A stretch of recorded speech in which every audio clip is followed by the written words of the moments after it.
வணக்கம். மீண்டும் மற்றும் ஒரு உண்மை நிலசல் நிகழ்ச்சியினூடாக சந்தித்திருக்கின்றோம்.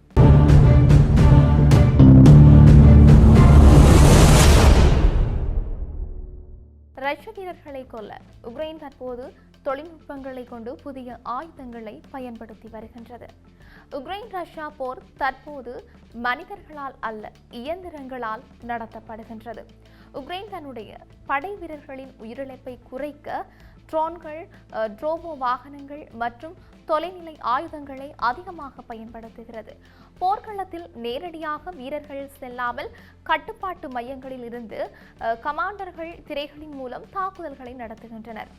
வெடிகுண்டுகள் பொருத்தப்பட்ட ரோபோ வாகனங்கள் ரஷ்ய படைகளின் முகாம்களை குறிவைத்து தாக்குகின்றன. மேலிருந்து கண்காணிப்பு ட்ரோன்கள் மூலம் நடவடிக்கைகள் கண்காணிக்கப்படுகின்றன.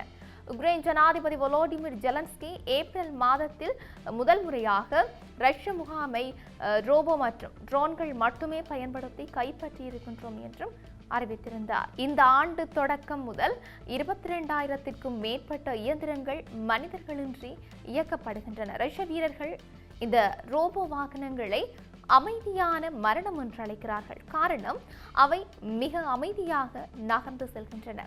10 மீட்டர் தூரத்தில் வந்தபின் மட்டுமே ரஷ்ய வீரர்களுக்கு அதன் சத்தம் கேட்கும். உக்ரைன் அதிகாரிகள் மாதத்திற்கு 35,000 ரஷ்ய வீரர்களை அழிப்பதே தங்கள் இலக்கு என்று தெரிவித்திருக்கிறார்கள். பிரித்தானிய உளவு அமைப்பு ரஷ்யாவின் மொத்த உயிரிழப்பு 5 லட்சம் என்று மதிப்பிட்டும் இருக்கின்றது. இப்போது ரோபோக்கள் காயமடைந்த வீரர்களை வெளியேற்ற, பொருட்களை களத்திற்கு கொண்டு செல்ல, தாக்குதல்களை நடத்த என்று பல்வேறு பணிகளில் ஈடுபட்டிருக்கின்றமையும் இங்கு குறிப்பிடத்தக்க ஒரு விடயமாக இருக்கின்றது. இவை எப்படி இருக்க, ஈரான் தன்னுடைய நாட்டில் அணு ஆயுதங்களை உருவாக்குவது என்பதற்கான முழுமையான உத்தரவாதங்களை தாம் பெற்றிருக்கிறதாக அமெரிக்க அதிபர் டொனால்ட் ட்ரம்ப் தெரிவித்திருந்தார். எனினும் கடுமையான நிபந்தனைகளுடன் கூடிய புதிய அமைதி ஒப்பந்த வரைவு ஒன்றை அவர் மீண்டும் தெஹ்ரானுக்கு அனுப்பியிருந்ததால் மத்திய கிழக்கில் போரை முடிவுக்கு கொண்டு வரும் முயற்சிகளில் மேலும் தாமதம் ஏற்பட்டிருக்கிறது என்று ட்ரம்ப் தெரிவித்திருந்தார். பல வாரங்களாக இருதரப்பு ராஜதந்திர பேச்சுவார்த்தைகள் தீவிரமாக நடைபெற்று வந்தாலும் கடுமையான வார்த்தை போர்களும் அவ்வப்போது ஏற்படும் இராணுவ மோதல்களும் ஹார்முஸ் நீரிணையை முழுமையாக திறப்பதிலும் போரை அதிகாரப்பூர்வமாக நிறுத்துவதிலும் முட்டுக்கட்டையை ஏற்படுத்தி இருக்கின்றன.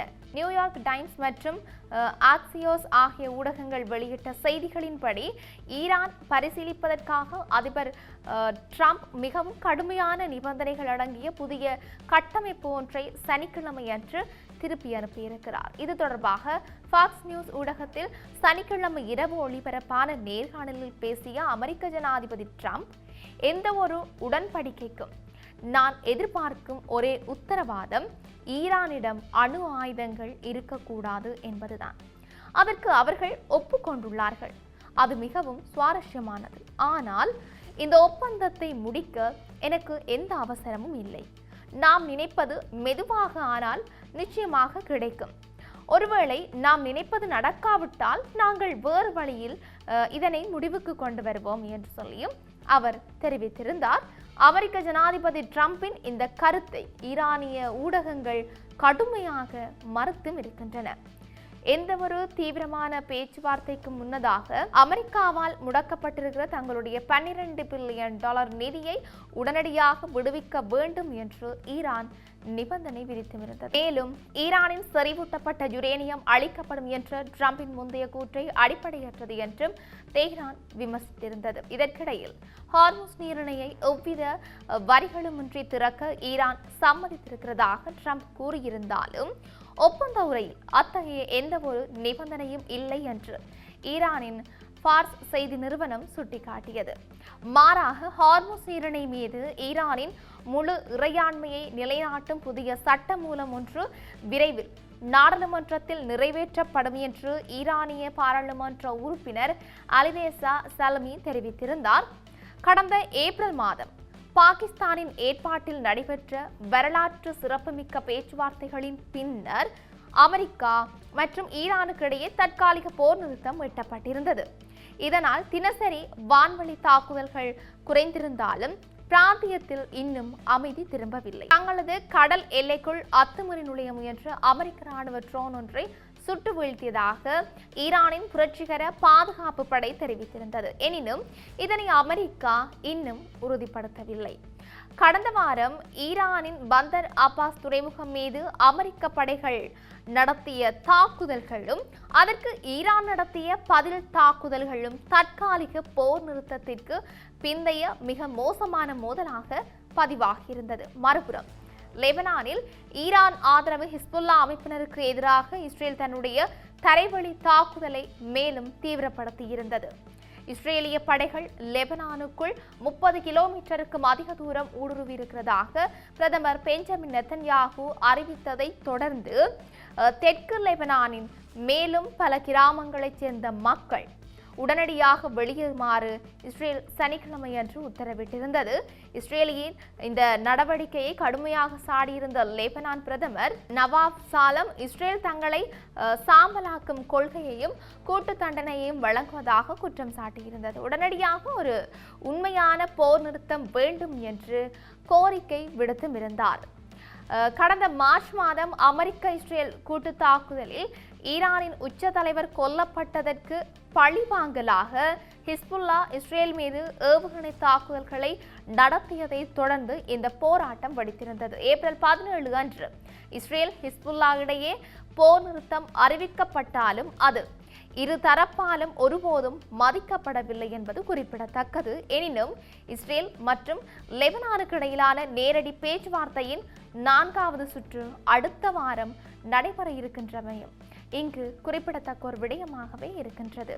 தொடர்ச்சியாக இஸ்ரேல் ராணுவம் லெபனான் நாட்டின் தெற்கு பகுதியில் அமைந்துள்ள வரலாற்று சிறப்புமிக்க போபோர்ட் கோட்டையை தங்கள் கட்டுப்பாட்டுக்குள் கொண்டு வந்திருக்கிறதாக அறிவித்திருக்கிறது. இந்த கோட்டை லெபனானின் முக்கிய நகரமான நபதியா அருகே அமைந்திருக்கிறதோட சுமார் 900 ஆண்டுகள் பழமையான வரலாற்று சிறப்புமிக்க இடமாக கருதப்படுகின்றது.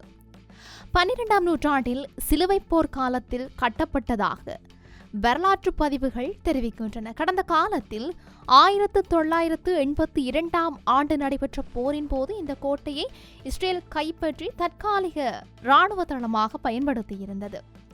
பின்னர் 2000ஆம் ஆண்டு இஸ்ரேல் படைகள் லெபனானிலிருந்து முழுமையாக வெளியேறிய போது அந்த கோட்டையையும் விட்டு வெளியேறின. தற்போது 26 ஆண்டுகளுக்கு பிறகு மீண்டும் அந்த கோட்டையை கைப்பற்றிய இஸ்ரேல் ராணுவம் அங்கு தன்னுடைய தேசிய கொடியை ஏற்றியிருக்கிறதாக தெரிவிக்கப்படுகிறது.